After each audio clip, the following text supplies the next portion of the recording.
कहते हैं कि यदि आप हमारे सबसे बुरे दौर में मुझे प्यार नहीं कर सकते तो आपको हमारे अच्छे दौर में साथ रहने का कोई हक नहीं। हेलो दोस्तों, नमस्कार। एक छोटी सी कहानी है। एक एक बार एक शिकारी जंगल जाता है शिकार के इरादे से। वो शिकार करने के लिए अपने तीर पर बहुत जहरीला जहर लगाता है और शिकारी पर तीर छोड़ देता है, लेकिन निशाना चूक जाता है। निशाना चूकने के बाद वो तीर एक हरे भरे पेड़ पर जाकर लग जाती है, जिसके कारण वो पेड़ धीरे धीरे सूखने लगता है। वहाँ पे बहुत सारे तोते रहते हैं जो धीरे धीरे वहाँ से जाने लगते हैं, क्योंकि वो पेड़ भी धीरे धीरे जहर के कारण से सूखने लगता है। लेकिन वहाँ पर एक धर्मात्मा तोता रहता था, जो बहुत ही अच्छे विचार का था।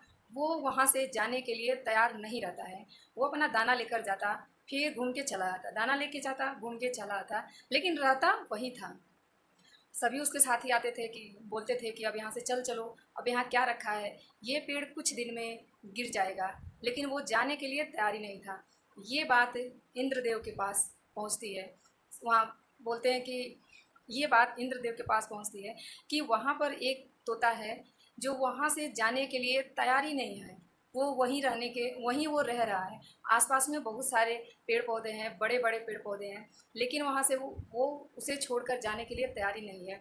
ये बात सुनकर इंद्रदेव आते हैं, प्रकट होते हैं, तोते से बोलते हैं कि आप बहुत धर्मात्मा हैं, आपकी बहुत अच्छी सोच है, लेकिन आप इस जगह को छोड़ दीजिए। अब इसमें क्या रखा है, अब ये धीरे धीरे सूख रहा है।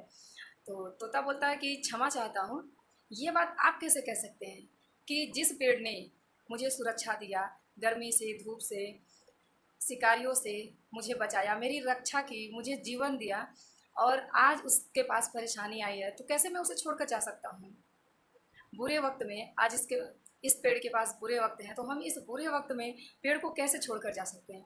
इंद्रदेव बहुत खुश होते हैं और बोलते हैं कि क्या बात करी है। तो बोलते हैं कि मांगो, क्या मांगोगे आप? और बोलता है कि मैं ज़्यादा कुछ नहीं मांगूंगा, मुझे ज़्यादा कुछ चाहिए भी नहीं। बस ये पेड़ जैसे पहले था, या तो आप मेरी जन्मभूमि समझ लीजिए, या मैं इस पे जब से मैं रह रहा हूँ, तो आप इस पेड़ को पहले जैसा था इसे वैसा कर दीजिए। इंद्रदेव उसे अमृत से सींचते हैं और फिर से वो पेड़ हरा भरा हो जाता है, और सारे पक्षी फिर धीरे धीरे वहाँ पे आके रहने लगते हैं। कुछ दिन तक वो धर्मात्मा तोता भी रहता है, लेकिन उसका समय आ जाता है, वो ऊपर चला जाता है, स्वर्ग चला जाता है, क्योंकि वो धर्मात्मा था, उसकी सोच बहुत अच्छी थी।